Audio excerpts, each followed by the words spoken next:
What's up, everyone? This is your host Hydro here. Just got off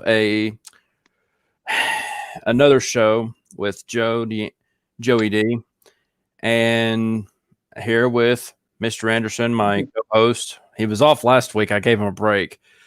He's back this week. He was on two shows this time, so we're the two shows tag team here, all in one day. I always tell him to be ready. He's always ready. He's like Matt Cardona. So always ready. We need to get that theme song going for you. So a lot to really dive into this week, I think. What do you think? Yeah. So is there anything that you wanted to talk about before we actually start to get into It may bleed into the situation that happened at the end of Rebellion. Okay, well, we go. That's the first thing that's on the agenda right now. The Impact pay-per-view results. The only one that anybody really well, the only thing that really I will go into this. Hello, Lori. I will say that first. Hello, Bradley. I will go into the Impact pay-per-view results. Pretty much had New Japan represented, pretty much had Impact represented, and pretty much had AEW represented. Three of the top companies in the world right now. Only thing that would have made it better is if NXT was there. I don't know about that one. WWE might get butthurt about that. You know, Vince McMahon probably didn't even know that Chris Jericho was on his network until after the fact that happened. Well, I look at Y2J and say, all he's done for Vince over the past 20 years, it's something that Vince would just say, if it was anybody else, I'd say no. Yeah. Well, I am going to. The Impact pay-per-view was pretty good, even though the main event, Kenny Omega I'm going to go ahead and say it. Pretty much Kenny Omega carried that main event. I'm not trying to joke around with it, but I've seen it myself that Rich Swann got tired after 15 minutes because it's like 15 minutes. It was just go, go, go, go, go. And then finally, Rich Swann got tired. And I mean, I don't want to be rude about it because, you know, it just happened like that. But Kenny Omega pretty much carried it. And that was my question. Well, go ahead. The Kenny win without, as I call him, his goon squad or the wannabe Bullet Club. Well, I do want to, you know, nobody really interfered, really. It was just a match. It was a match to see who would be a double champion. And I pray and hope that Tony Khan isn't turning it into Vince 2.0. Oh, God, I hope not. I really hope not. He doesn't fit that role. He really doesn't. I mean, you need to find someone that actually fits that role. I just hope he's not looking at Impact as something he could buy just to drain talent. Well, as much as they were talking about, you know, I know that a lot of people were talking about the Impact's ratings. You know, they're pretty good this year. Since Kenny Omega's been over there, it's been pretty good. He's a ratings getter.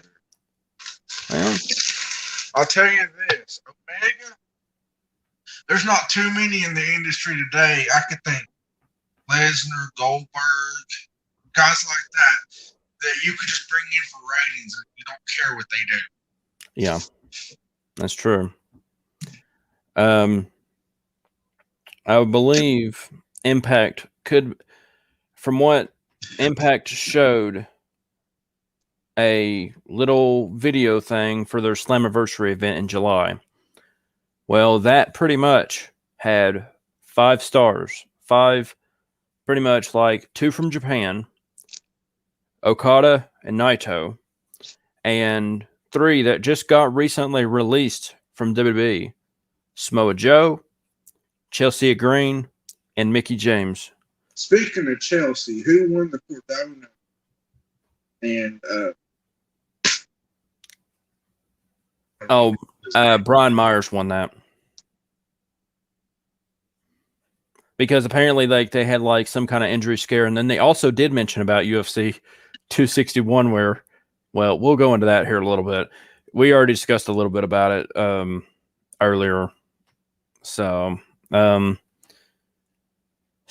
we'll go into a little bit of AEW right now, since, Impact is working with AEW, and I know you didn't like it that Kenny Omega won the Impact title.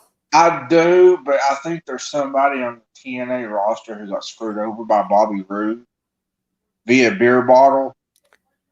Well, the longer title run. I'm kind of hoping this may set James up. Well, I don't know. Kenny is supposed to be at the Impact tapings this week. So we'll see. We'll see who's gonna.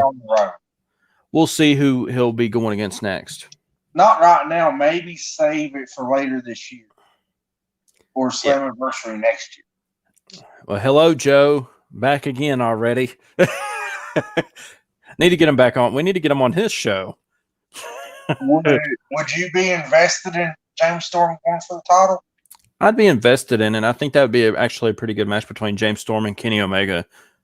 Might be able to get, as much as, Kenny, I think, pretty much got out of Rich Swann what he could. He might be able to get some stuff out of James Storm too, maybe. Make it we know James can brawl. Yeah. What I would like to see is James challenge Kenny, and Kenny let James pick the stipulation. Right. Well, moving away from that, since we are still sticking with AEW a little bit, because where Kenny's the Impact champion, TNA champion, AAA Mega champion, AEW World champion. We'll just stick with. He's like he's going to be a belt collector like Ultimo Dragon. Back in the day. I've kind of got some news on something that I talked to you about. Go ahead. I read like a month and a half ago that Nick Aldis did an interview where he said he would never work with AEW. I know. I seen that a while back. He's doing his thing in NWA. Do you think that's a good sign that NWA wants to be on their own? I think that's a sign that is saying that. Or could it be a situation where when Nick loses the belt and his contract runs up, he goes back to where it all started? I don't know. If it happens, it happens. I'm not going to... If it happens, it'll happen. But if not, then I'm not too worried about it. AEW is under a little bit of fire for allowing stars to work event with Alberto Del Rio, because Del Rio's he's sentenced to apparently kidnapping. So but here's the thing. I've got a feeling that charge is going to go away. I don't know. I don't even know what even happened there. It's hard. Okay. It doesn't bother me because we know the worker he is in ring. Yeah. If it's on an in-ring basis only, and he's not doing anything backstage where they just bring him in for in-ring purposes, then I'm good. Yeah, I don't know. It's just kind of weird. Apparently, I was hearing AEW could be moving off of Wednesdays, but then because of I guess Turner Network is getting the rights to the NHL, or getting the rights. I think you heard about it too, probably, didn't you? Yeah. But I don't think that it could affect AEW. It will It will because of one reason. Wednesday night rivalries in the NHL. They put the biggest rivalry games on Wednesday night. Well, since USA ain't getting NHL or on Wednesdays, then NXT might be going back to Wednesdays. What I wish NXT would do is move back a day, move back to Tuesday, and instead of going for, I mean, I know Hunter doesn't want to do this, but I really think it could help. 7 to 9. Well, I mean, it's whatever. I think that would be easier, like to push NXT, down a little bit, like maybe make it, before AEW. And that way that people just can go straight to AEW from NXT. But I do think if that's the case with the Wednesday night rivalries, it would. Well, yeah, TNT also has the NBA, but that's a whole different ballgame. Maybe they can use the NHL to even promote, since the NHL is actually global, Mm-hmm. to promote AEW in other countries. All right. So it could be a beneficial partnership with TNT and the NHL. Right. Well, we'll stick with AEW for a little bit longer. Young Bucks finally revealed how much they were offered to go to WWE. It was like $500K each. They're worth more. Yeah, they are. The problem is, Nick and Matt, in my opinion, if they trademark all their stuff and they go later on, like the NXT or something, hypothetically, I'd say they do it for less than that, because at a certain point it becomes for the love of the business. Well, they're pretty much wanting the money and stuff like that. And I mean, as long as they get to have creative freedom, I think that's what matters too. Is there any possibility we could see there, like Nick and Matt end up facing each other in a long-term storyline? Like one says they're better than the other. I think they actually had that on Being the Elite. And they actually had a match for that too, because like where they weren't, I think it was during the, the Corona, the Corona beer virus. Bear virus. But there it is. I'm going to stick with AEW for a minute. Mm-hmm. And Tyson with the Inner Circle, that's a nightmare for any heel faction. Well, that's not really heel faction anymore. That's like I'm saying for any faction that faces them that's a heel. Oh, yeah. That's going to be a nightmare walking, because now you got Hager and Tyson. Yeah, you technically got two fighters. And then maybe what I'm kind of hoping is Cody temporarily aligns with them. I don't know. Cody's got his own thing, and I do want to bring this up because people have been telling me that there's way too many factions in AEW. But I do want to say this, that Japan's New Japan has been doing factions for over 40 years. And they've had a lot of good things about it, but it's but people just want to bitch and everything like that. And I'm just stop it. I agree with you. I want to see the way I look at it is you've got factions, mm-hmm. and then you've got your super groups, like what Fortune was. Fortune, the Inner Circle, DX, stuff like that. Those groups right there that are super groups of extremely talented wrestlers that just come together. It's not really it doesn't feel like a faction for the Inner Circle. It feels more like a super group. It's like the Elite. And just keep on adding. it's a super group, unlike the rest of those facts. Now, I did like the fact that, and I didn't get to see what the end result was. Brian Cage basically walking out on Taz. Oh, I didn't even see that. I heard Where he- about it. Where he said he respected Sting. Oh yeah, about that. Yeah, that's. I mean, plus you got the Dark Order there, but that's like more of a mid card stable. So And then here's the thing: what if Jericho adds Cage? Could you imagine the mentorship Jericho could give Cage? I don't really think he wanted. I think he wanted like just the people that he's got in his group. I think that's what he wanted. And I look at Cage. I look at Cage and say he doesn't have to be an actual member. He can be an ally from the outside, Right. like what the Horsemen had back in the day. Lex Luger. Luger,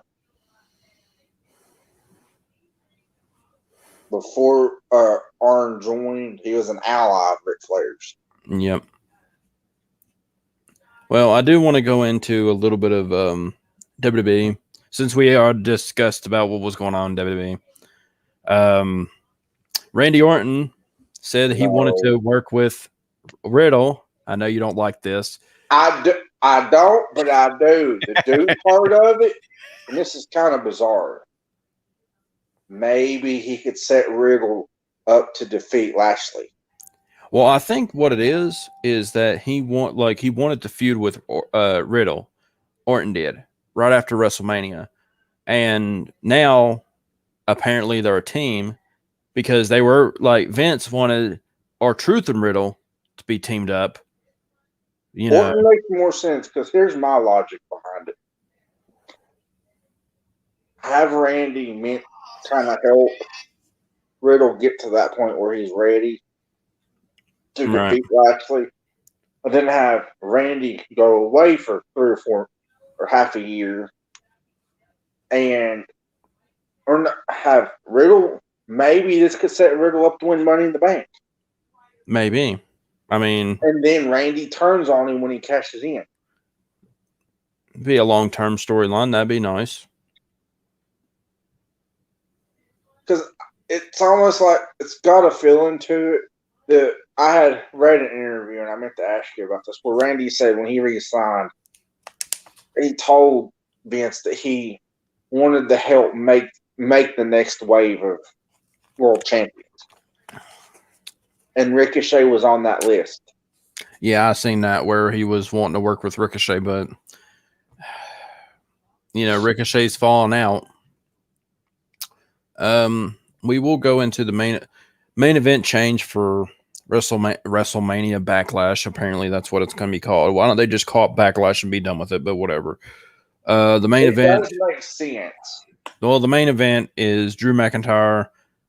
It was Drew McIntyre versus Bobby Lashley 1-on-1 for the title. Now it's a triple threat match between Drew McIntyre, Bobby Lashley, and Braun Strowman. I think that may be. Why? Vince doesn't want Drew getting pinned again. And that might be the truth. He technically never tapped out. Yeah, he just passed out. Which that he did. I mean, he did try to get out of it, and I was like, okay, he's going to get out of it. And then all of a sudden, he followed through with it. So I'm if they continue that storyline, have Strowman take the pin, and then maybe here's where the plot twist will be. Maybe McIntyre shows up on SmackDown and lays out Roman. Because think about this. McIntyre's 0-3 in pay-per-view matches, singles matches against Roman.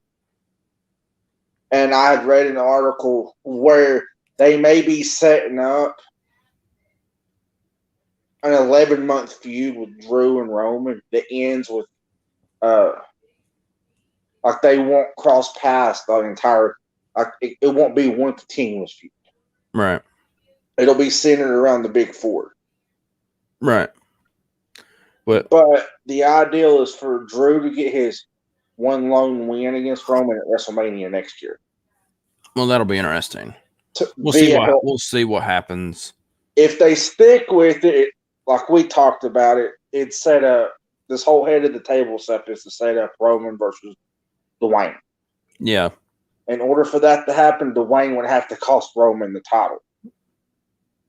Right. Well, we're at the halfway point right now. We're going to go over some of the sponsors that sponsor this show, sponsor Sports Magna Podcasting, and sponsors Joe's show, Everything Lightning. We're just going to go into it right now. Our Place, Dundee, I think, and Clearwater. Now, some of these are in Florida, so I'm reading them off because like they're sponsoring the shows and stuff like that. I would venture to say some of them, the owners or workers there are good friends with Joe. Yeah, I'd say. Brenda's on the Causeway. Clorox Company, where Joe works. Ozona Pig. Eddie's. Dundee. Hurricane Eddie's. Snappers Comedy Club. Palm Harbor. Gino's Pizza, Palm Harbor. Country Boy, Dundee. Massage and Skin Care Solutions. Mason Dixon, Christmas Wish. Q105 radio station. 104.7 FM. Renew Life Formulas. And for the local sponsors that we have up here in Tennessee, Mama D. My mom's and Faith's Classy Jazzy Jewels, for, that way if you want to get your, girlfriend or wife or, or a lover, whatever, you want to get them some paparazzi jewelry, just you can either get with me, Joe, or Devin, and about the information about that. Also, we got one of our good friend Chris's. Him and his wife and family have a gift shop called the Red Rooster Gift Shop. Used to be a restaurant, now it's a gift shop. You can get a lot of interesting things there at the gift store. But that's about it for the sponsor list. I've been meaning to bring up something to you. Okay. So last week I saw Roddy, Roderick Strong, and his whatever you call her. I think it's his wife. I think so. Handing their resignation papers in. I think he was. I'm not sure about her. Because I think she's already on. I think she's technically on the main roster, I think.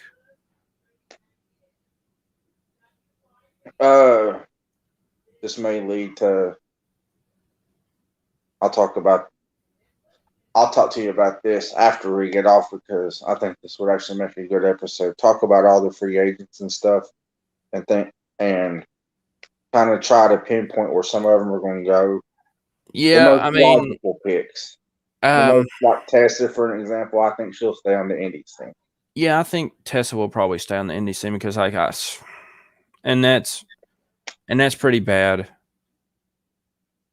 I don't know. She may. I mean, I'd like for her. Maybe she go to NWA. That's where I was looking at. Well, they were thinking about. I think she was in contact with MLW, but I mean that would make no sense because they ain't really got hardly any women there. Well, the fact that she likes to fight men. Probably that. Yeah. But I mean, I couldn't see her going against Jacob Fatu or Alex Hammerstone. Well, she's beat Cage. Yeah, but that's totally different than going against Jacob Fatu. Fatu is that's a beast. He's a Samoan monster. Yeah. Waiting to be unleashed on the right promotion for the world title. I don't know. There's rumblings about another promotion coming up, but I'm not for sure what it is. So we'll just have to wait and see. I read that Chavo, because he was helping before Lucha Underground went under. Mm-hmm. Chavo had, I think he had purchased 95% of Lucha Underground. in the hopes that if it did crash and burn, that he could convince AAA to help him bring it back. Right. Because of his last name, free agents would flock there. Well, we'll see what's going on because I know that there was a thing about. I believe there was a copyright about Lucha Underground. Someone got the Lucha Underground name. I don't know who got it. I didn't really read into it either. Chavo's going to change the name of it. It's hard to tell what's going to happen. But see, it makes sense that Chavo wanted to do that because his last name alone could bring free agents. Yeah. We're going to go into a little bit of MMA. Chris Weidman. Yeah. Okay, we'll go into that. We'll go because that's the first thing that's on there.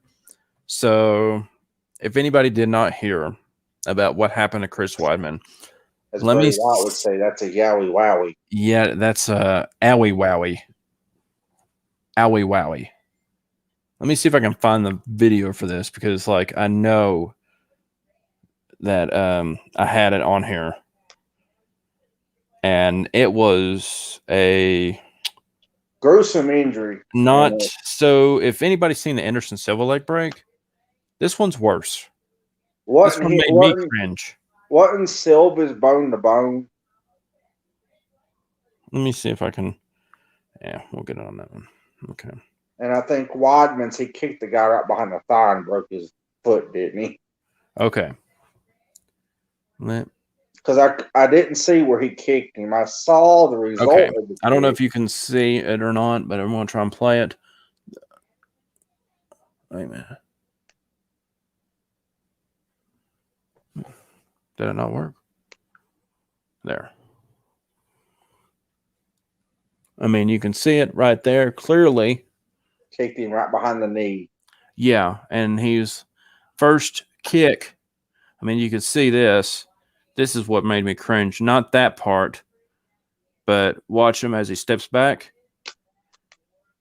And then he was like, yeah, that's one thing. My question, I've been meaning to ask you this, is how did Uriah react to it? As soon as he knew what happened? I think he kind of realized it after that. I mean, it happens.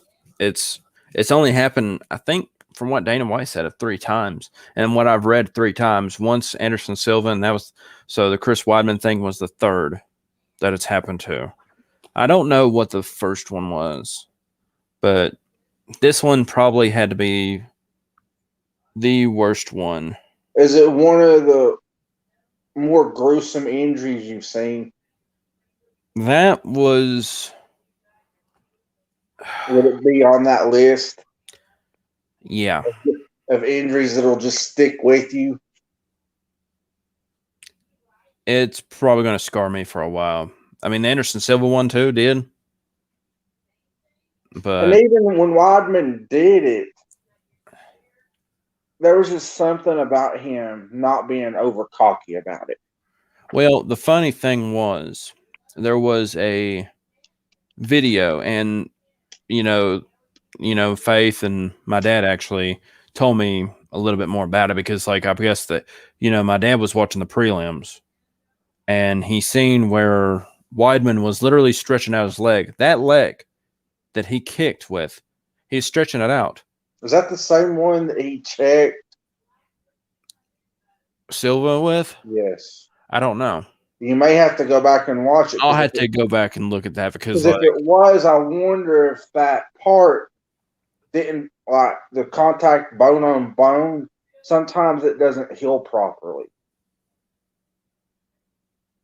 It's hard to tell what's going on with it because, but I will, Uriah Hall, he became the first fighter in UFC history to win a fight without throwing a single strike. Dana White made sure to put that on there.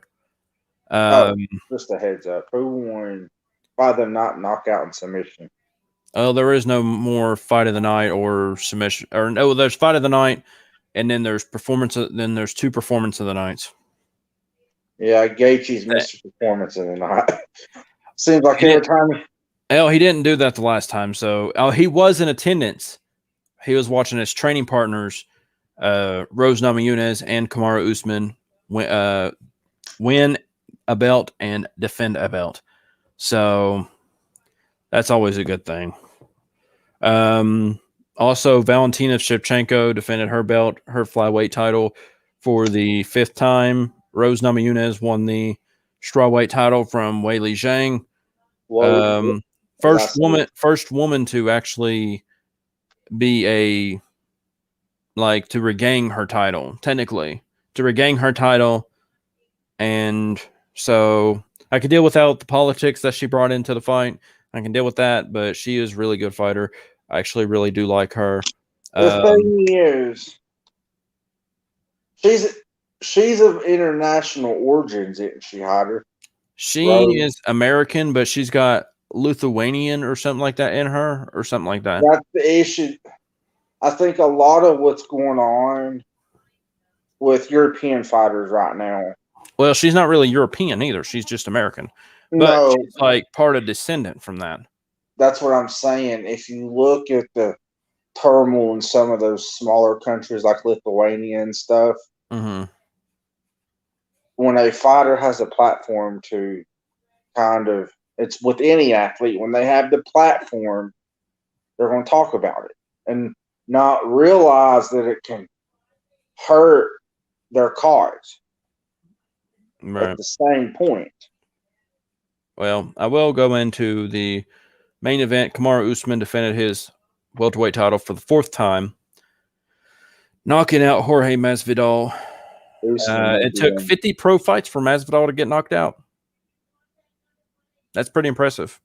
I was talking to somebody about this, one of my friends, who watches a lot of it, but he asked me, is there anybody right now?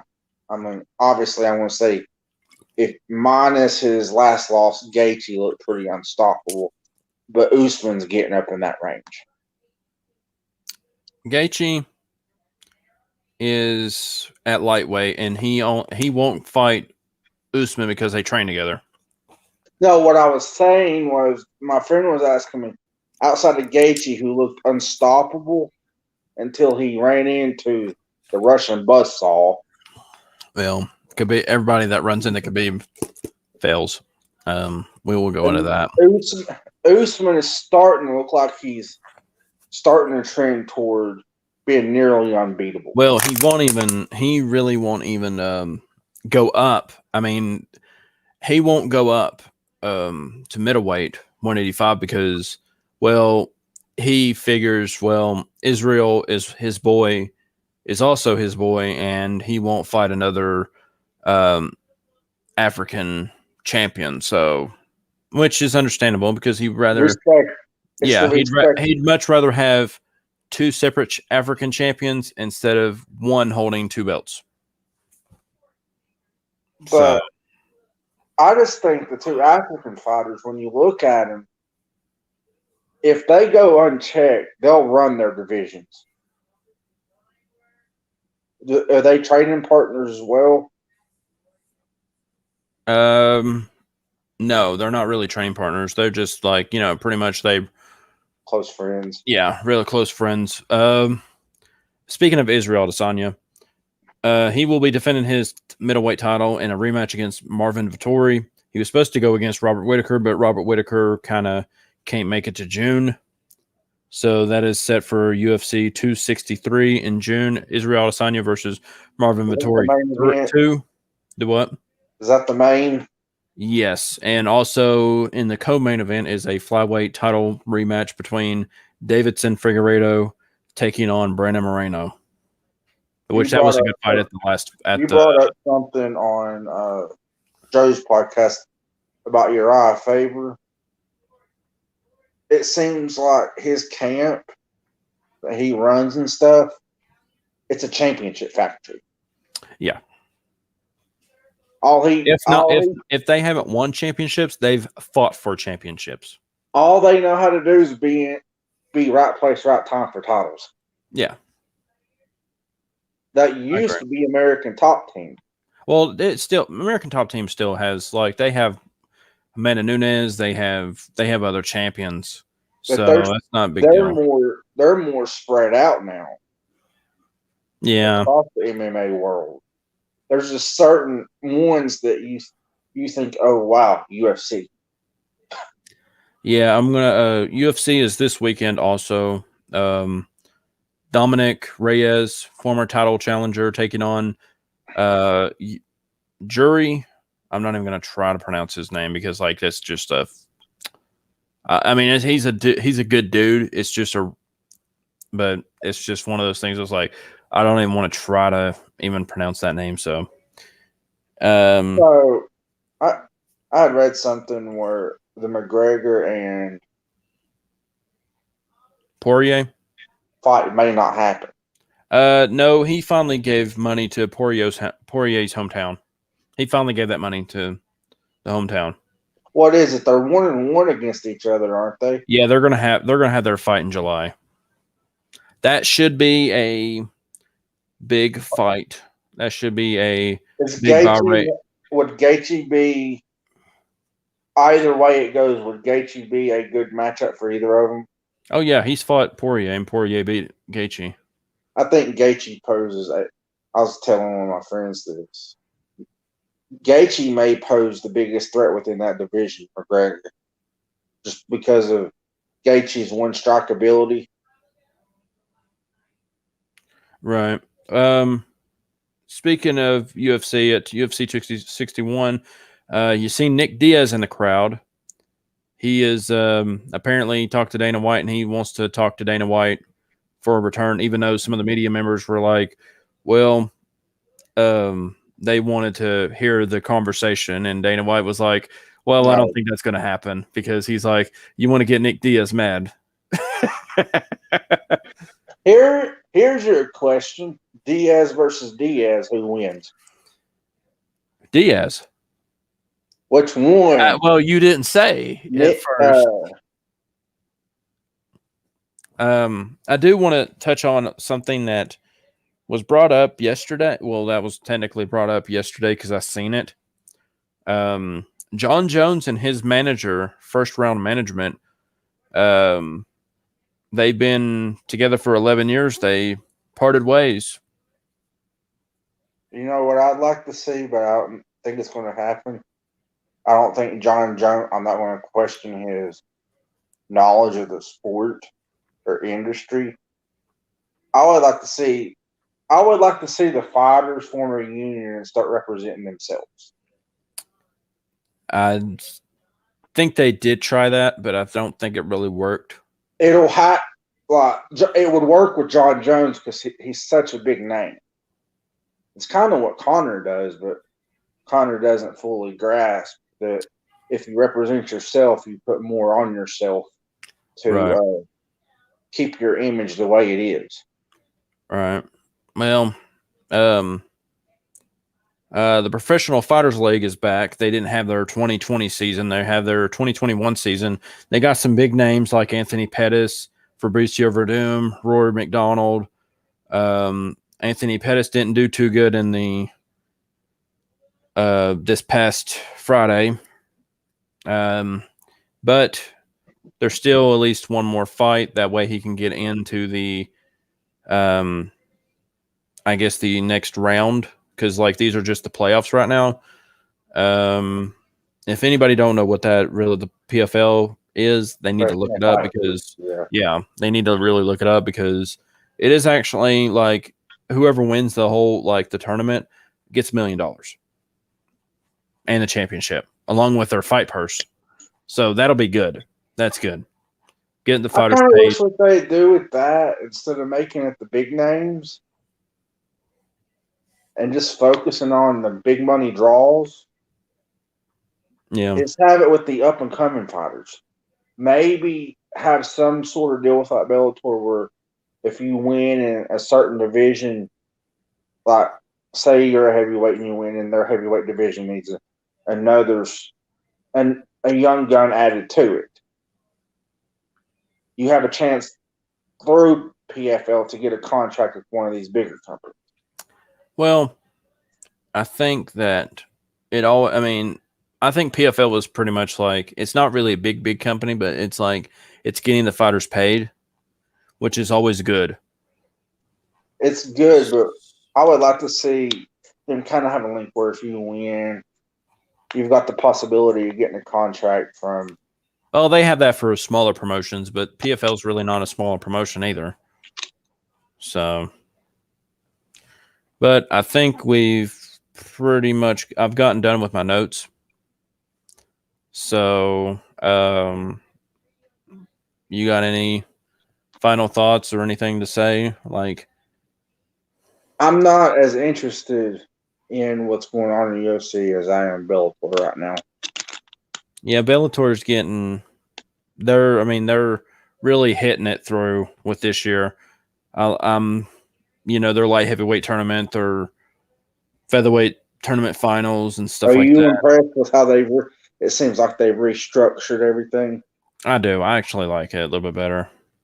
Is it going to be a mainstream threat to UFC down the road if they can get the right fighters to sign long term? Yeah, They've got the one Gracie, but they got that one Gracie that I like, but they need to build around him. yeah. I think that they're gonna have to really get some fighters that they're gonna have to really get some fighters and stuff like that. And don't steal everybody that UFC releases. Yeah, but that's the problem.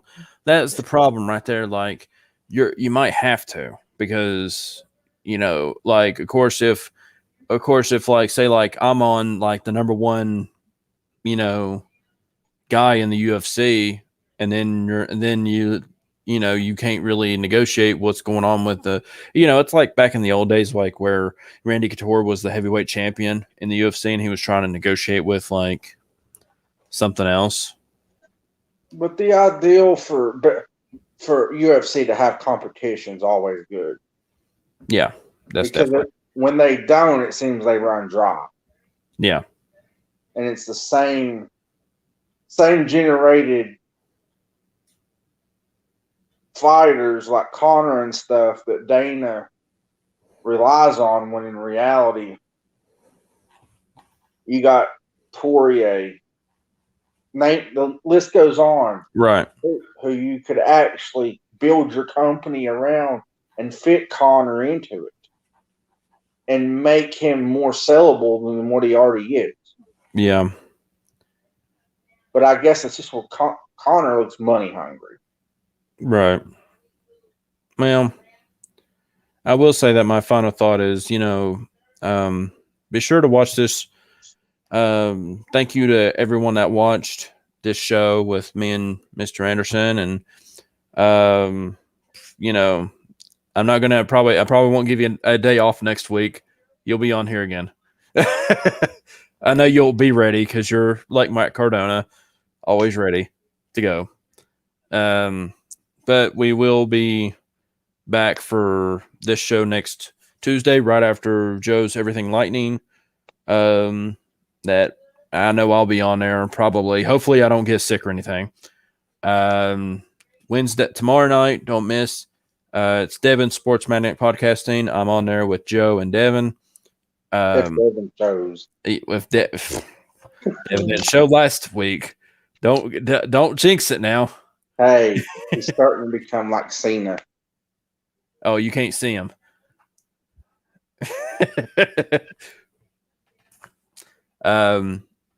Thursday with Joe, Dylan, and me and Devin. Hopefully, Devin shows up for that too.